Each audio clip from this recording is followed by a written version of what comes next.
Atlanta. This young man that grew up outside of Philadelphia, went up to school in Boston, and now will be headed to learn how to speak with a slight Southern drawl. I think, Boo, for Arthur Blank, turn the page. It's a new era now of Atlanta Falcon football with Matt Ryan at the helm. You're talking about a kid who carried a football team that did not have great receivers, a great offensive line, or great running backs. Matt Ryan, you talk about his size, 6'4 3/4, about 220. With the 6th pick in the 2011 NFL Draft, the Atlanta Falcons select Julio Jones, wide receiver, Alabama. So Julio Jones coming to the stage. This breaks the hearts of some Rams fans that hope that he possibly could drop to them down all the way to 14. It also leaves Blaine Gabbert up for grabs for the 49ers, who are now on the clock, as we all create some headspace for those developments. Tell me about Julio Jones, Mike. Roddy White, Tony Gonzalez, Matt Ryan is ecstatic right now. What a trade they pulled off. Michael Turner, Julio Jones, Roddy White, Tony Gonzalez, Matt Ryan. That's not a bad nucleus to move forward. We're going to take a break. When we come back. With the first pick of the 5th round, number 137 overall, the Atlanta Falcons select Grady Jarrett, the defensive tackle from Clemson. Rise up, rise up! All right, there you have it, Grady Jarrett, as we discussed before, big favorite of Dabo Swinney, and he would argue, too, that guy causes the kind of confusion up front that allows some of the other playmakers on that defense to make hay. Grady Jarrett needs to play in a penetrating scheme, but when he does it, he is dynamic. He is short, but plays with great leverage, plays with great balance, and look at him chase from that nose position. He will.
Welcome to Forever I Love Atlanta Sports Podcast. I'm here with my co-host, Cookie by Nature. How you doing, Cookie? I am doing awesome. How y'all doing? I'm doing great, man. Hawks are winning. How you doing, Kelly? Special guest. I am doing pretty good. I'm excited to talk about Zach. Yes, I am excited to talk about Zach, too. But if you're new to the channel, you know what to do. Like and subscribe to Forever I Love Atlanta Sports Podcast. As always, come holla at your hometown sports podcast. So, Zach Wilson, quarterback BYU. Cookie, how you feel about him? I think he's clearly one of the top quarterbacks in this draft. You know, I know some people are debating if he's number one. I'm not sure, but it's clearly one of the top two, in my opinion. Okay. So, what I like about this guy, powerful right arm. His arm strength is like amazing in my eyes. This is one of the things I do like about him is his arm strength. He can make all the throws in the NFL, pushes the ball downfield, accurate passes, good deep ball accuracy, doesn't miss open receivers. The importance of just not him missing open receivers is big. Kelly, how do you feel about his strengths? You know, I think his arm is definitely his biggest strength. It's greatly improved over the last couple of years that he's been at BYU. I know I said before that I wasn't super impressed with him as a freshman. I thought, okay, you know, he might come a long ways. We'll see how it goes, how the years go. And over this last summer, I cannot believe it's a huge difference in the way he plays. His mentality, his arm strength, the way he scrambles, stays in the pocket. He can use his legs to get out of where he needs to go, which can also be a curse because he likes to use his legs when he needs to. But his arm, his accuracy, the way he can just hit those receivers is, I'm in awe. I just don't even know how to explain how amazing he is. Cookie, what do you think about his strengths? What's something you like that stands out about his strengths? I do think as much as the game is kind of transforming into more of a little bit of mobile game, I'm not really a firm believer in a completely mobile. I do think his mobility is something that's important in this game and being able to get outside the pocket. We know most teams, especially if you're going to these teams that have high picks in the draft, they don't have that OL that's going to protect you and are going to allow for you to just sit back there and actually throw the ball. So I think Zach Wilson being able to get out the pocket and throw it accurately is a big asset for him. Absolutely. Yeah, I would agree with you there, Cookie. But another thing I liked about his strengths was don't miss open receivers. This is one of those things where quarterbacks like Lamar Jackson and Cam Newton struggle with. Sometimes even Deshaun Watson struggles with, and it's missing those open receivers. And it's like, he was wide open. Even Matt Ryan, some last season, it was like, he was open. How you miss him? So when you can hit a wide open target, that's big, and it can take a 5-yard play or an incomplete pass to a Tim Tebow touchdown in the playoffs. Now he's great. Weaknesses, 1-year wonder. Lean build. He's not a biggest guy, but for me, when it comes to size, I really don't care. When it comes to size, it comes to quarterback. Look at Kyler Murray, Russell Wilson, Drew Brees. I really don't care about size. The lack of experience is something that we can look at, and going through his reads quickly. How do you feel about that, Kelly? His weaknesses. What do you think his weaknesses are? Let me say that. I think one of his weaknesses is, like you said, the one breakout season that he's had. And some people will say it was a weak schedule, which in a way, yeah, it was. Didn't play a whole lot of ranked opponents. But at the same time, you look back and BYU was losing the year before in 2019. They were losing to teams they should have won and winning to teams they should have lost to. And this year they completely dominated all but one, obviously, dominated the games they played. And that's not BYU or Zach Wilson to do that in the years past. So I think the strength of schedule is kind of a weakness, but I think it also shows that he showed up and played and gave it everything that he had. Injuries, some people say his injuries with his shoulder and his broken finger that he had last year is a concern, but I think he also has, when he went over the summer to work with John Beck, he strengthened his skills, and I think that prevented some of the injuries this last season that he played in. What do you think, Cookie? Weaknesses on Zach Wilson? Actually, you know what? I'm going to throw out a question here just to speak towards weaknesses.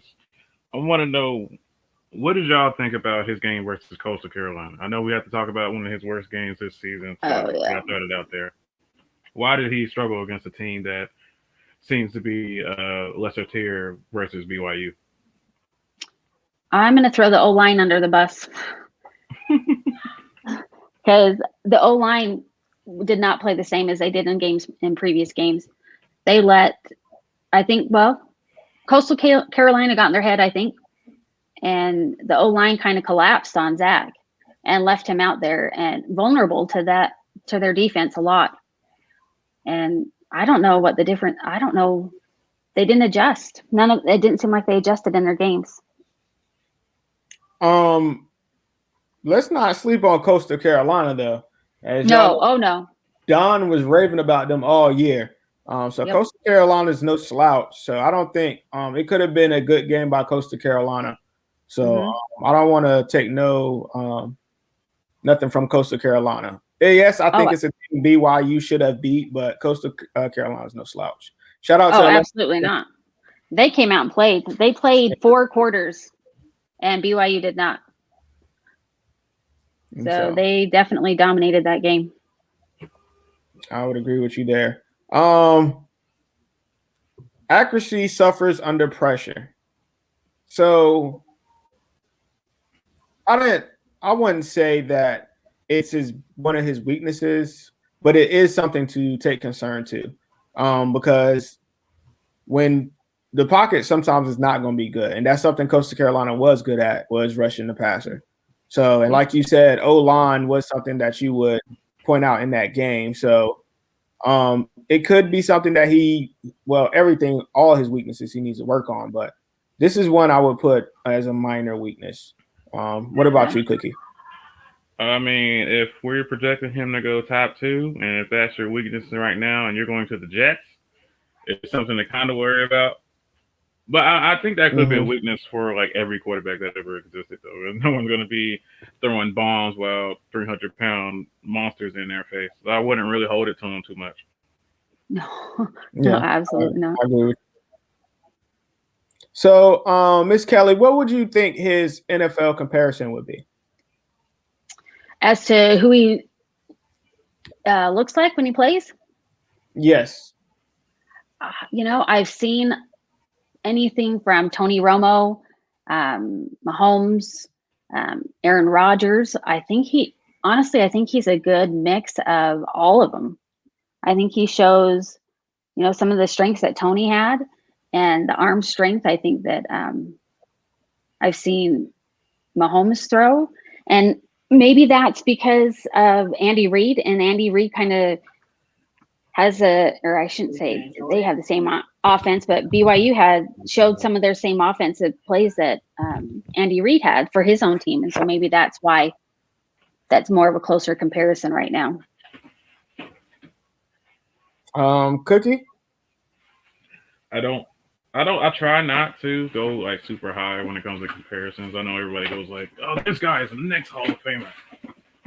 So I don't really have too much of a comparison for him. I know some people are calling him the Johnny Manziel with his head on his shoulders. So I don't really know where to go with NFL comparison, really. So I'm gonna give mine. I believe, Kelly, yours was a little high, and mine is going to be right in the middle. Matthew Stafford.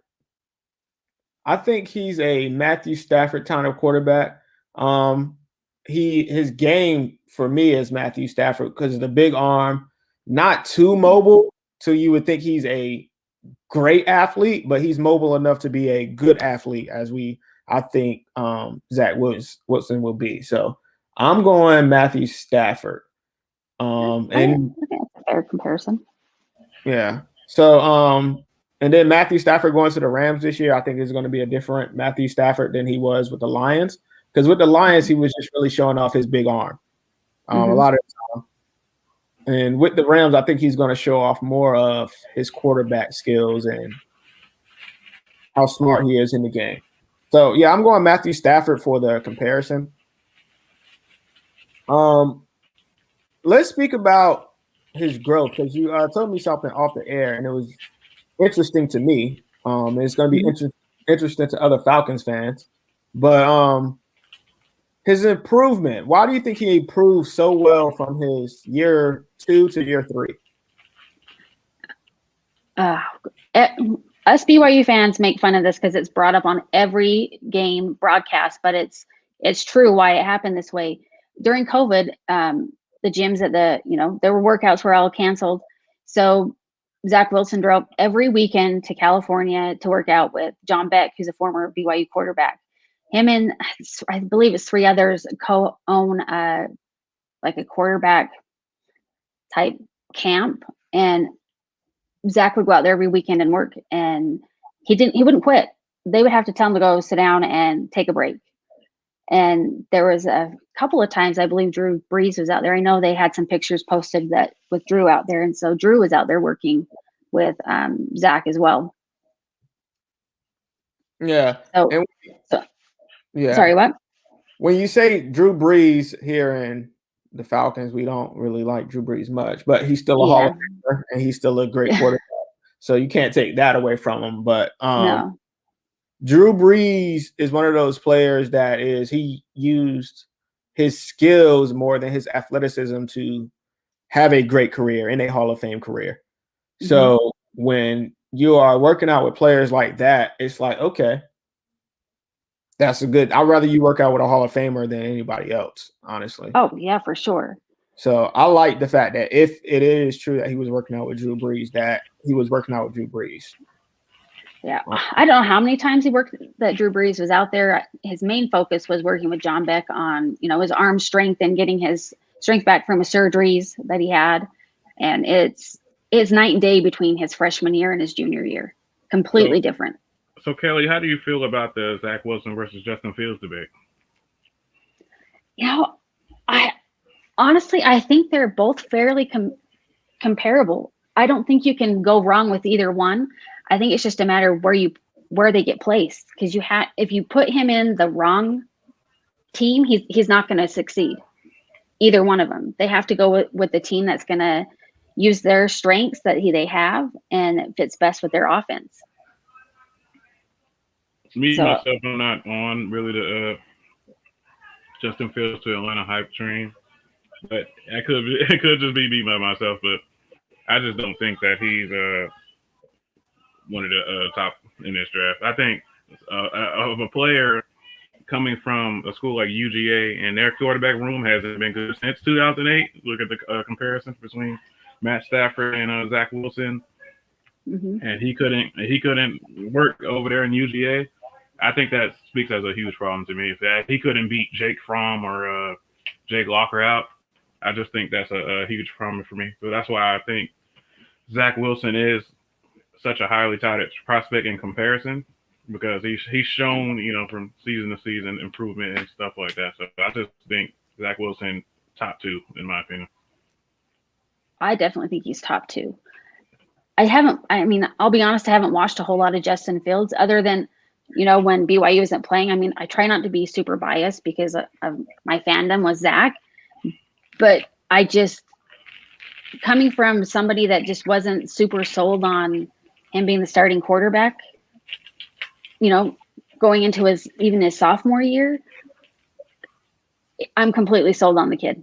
His work ethic is, you can't compare his work ethic to anybody else, I think, in college football. He goes out there and he works, I would say, almost 24 hours a day. That's all he thinks about is football, improving the game. He wants to win, and he wants to better those around him as well.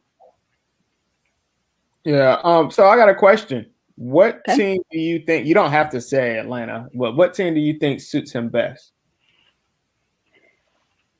I honestly want to go either 49ers or Atlanta.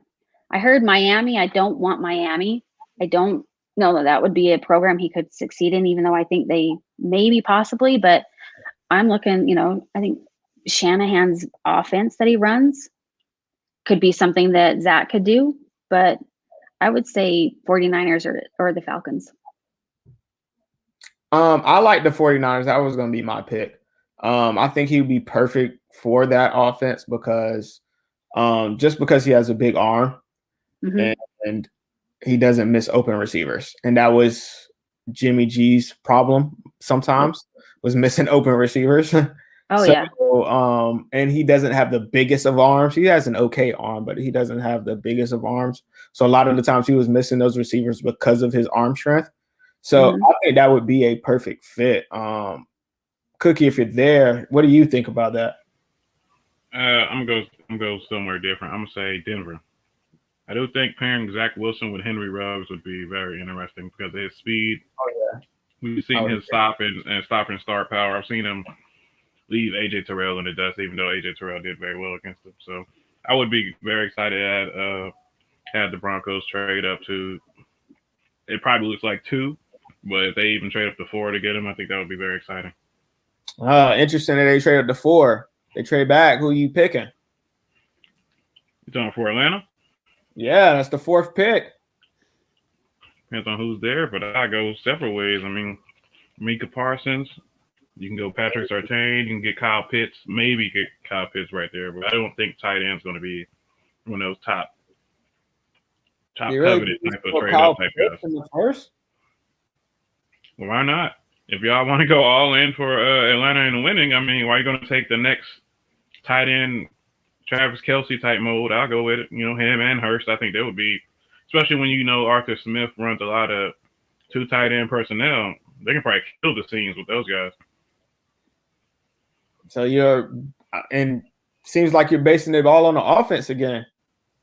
No, I'm just saying that's where the most of the bulk of the talent is. So if they want to go back to the slow it down, run it, kill the scenes, they can. I'm all for rebuilding this defense though, because I'm not going to say it's a lack of talent, but when you bring in a proven coach like Dean Pease, who hasn't had but one less than top 15 defense, and that defense was ranked like 17th. I think that's really important when you think about what he can bring out of the current Falcons here.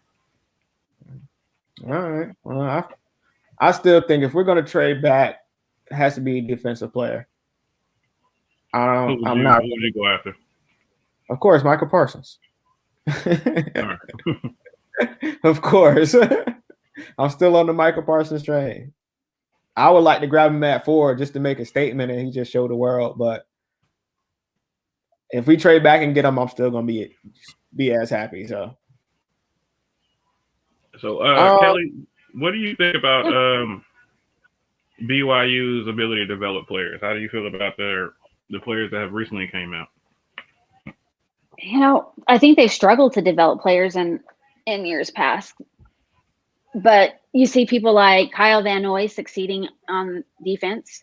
Fred Warner, I think I'm going to go out on the limb and say this. I think he's going to be better than Kyle Van Noy's been. And so I think you're seeing some improvements of BYU developing players. And I think going through COVID is actually been a benefit for BYU. And why do you think that? It's an interesting statement. They're independent. People said for years independence was going to kill BYU. And I think this is the one year that it was in BYU's favor to be an independent school.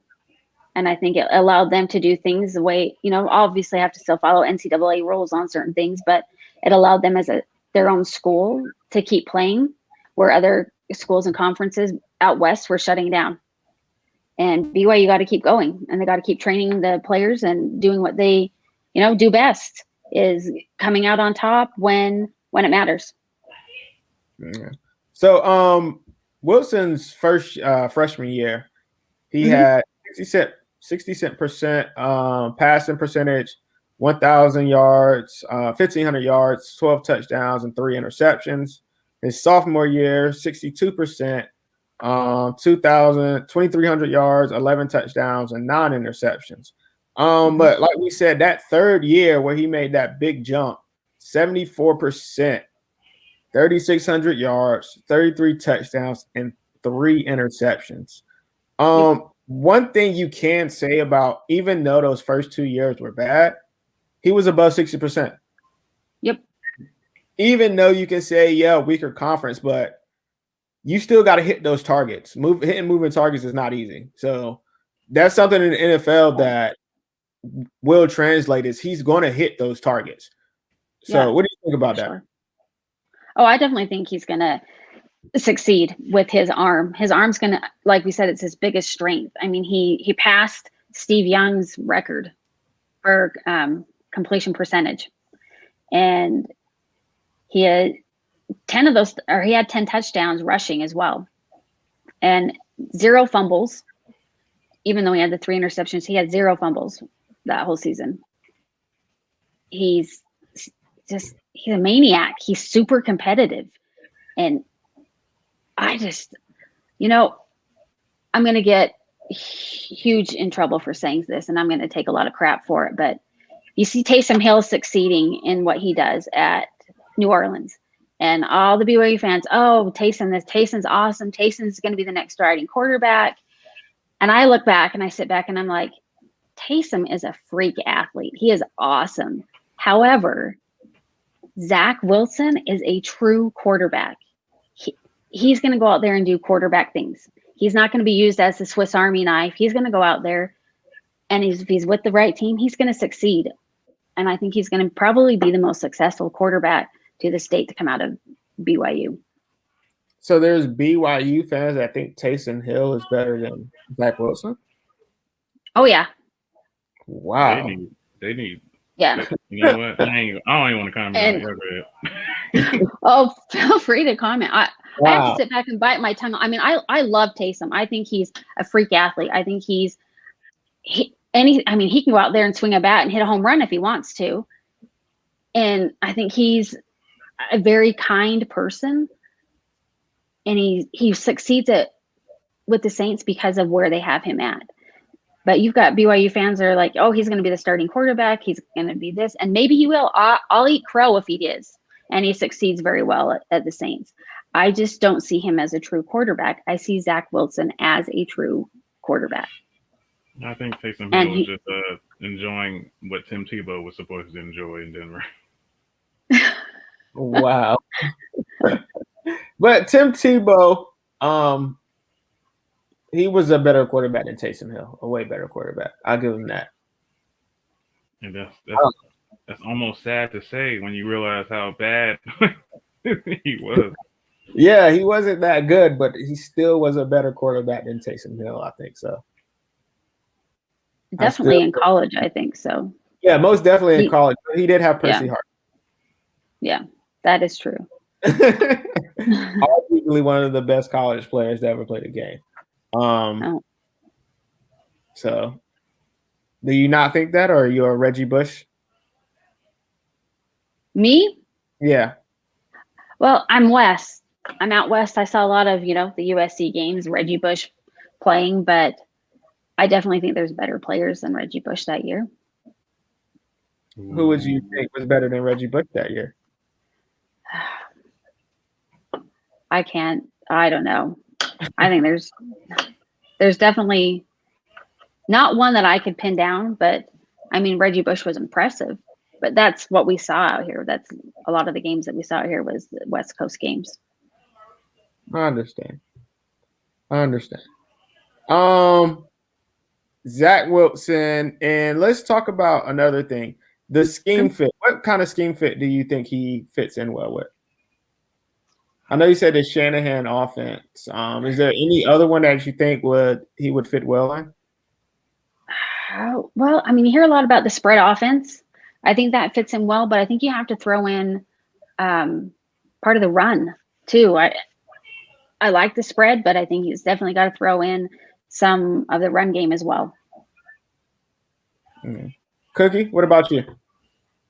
I do think he'd do a lot better in like the West Coast type of offense using like pistol play action. I think he's one of those players that can throw off the defenses with his athletic ability and then be able to throw the ball down 50 yards and make large chunk plays like that. I don't think he's going to play well in an offense like, I'm going to throw him under the bus, Dirk Cutter's offense. I think everybody would be trash Dirk Cutter's offense. Somebody that's just they're sitting back hoping your OL blocks for more than 7 seconds to get one player open. Little feisty there, Cookie. You okay? I'm gonna always throw that because that man, I feel like I could do better. I might go into coaching when I graduate. I might just do it. Well, if you think you can coach better than Dirk Cutter, that's very doable. So that's a low standard to be shooting for. So I think you should shoot a little higher. But I do commend you for going into coaching. So we're going to wrap up the show here shortly. Any shout outs, Cookie? I want to shout out Kelly just for being with us and had an enjoyable time with you. Learned some good things about Zach Wilson. I already know he's probably going to be a New York Jet, but Falcons fans can hope. Unfortunately, I don't want him to go there, but wherever he goes and he succeeds, that's what's most important, I guess. Kelly, any shout outs? Just shout out to the BYU football team. And Kaylani is one hell of a coach. I think he's made a huge difference in this BYU team. And Zach Wilson, we're all behind him and hoping that he succeeds. Yes, I would agree with you there. Like I said, I want Michael Parsons first round.